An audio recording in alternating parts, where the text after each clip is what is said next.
Bueno, vamos a trabajar la dirección de un vector.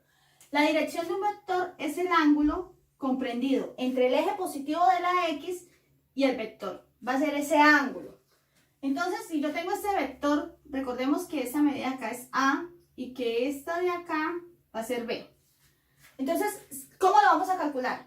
La fórmula va a ser tangente del ángulo igual. La tangente en función trigonométrica será opuesto, que en este caso es B, sobre adyacente, que es A.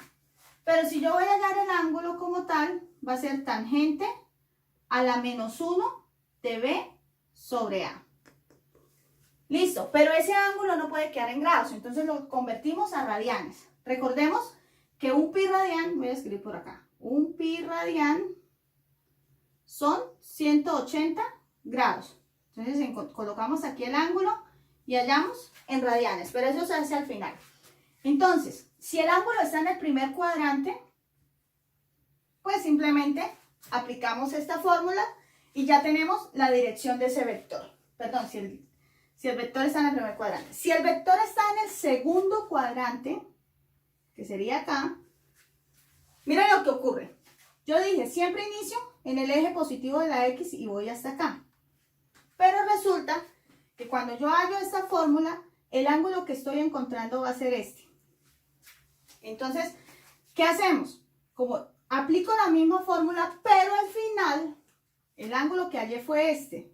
Y yo necesito hallar este otro, llamémoslo phi. Entonces, ¿qué voy a hacer? A 180 grados, que es lo que vale todo este medio círculo, le vamos a quitar lo que me dé ese ángulo que hallo por este método. Y entonces, si está en el segundo cuadrante a 180, le vamos a quitar el ángulo. Si está en el tercer cuadrante, como es este caso, ya más adelante voy a hacer ejemplos. Parto del eje positivo de la X hasta acá. Pero cuando yo aplico esta fórmula, lo único que voy a encontrar es este pedacito de aquí. Y me falta todo el resto. Entonces, este va a ser el ángulo y este va a ser el nuevo ángulo phi. Entonces, phi va a ser igual al ángulo que encuentre más 180 grados. Si está en el tercer cuadrante, debo sumarle 180 grados. Si está en el segundo, debo restarle. Ahora bien, si está en el tercero, recuerden que parto de aquí y va a ser todo esto el ángulo.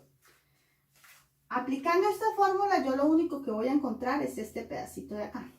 Y nosotros sabemos que la medida de la circunferencia son 360 grados. Entonces a 360 grados le vamos a restar el ángulo y vamos a encontrar el nuevo ángulo que necesitamos, que será todo este.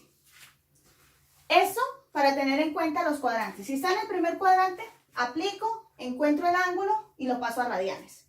Si está en el segundo cuadrante, a 180 le aplico, hallo el ángulo.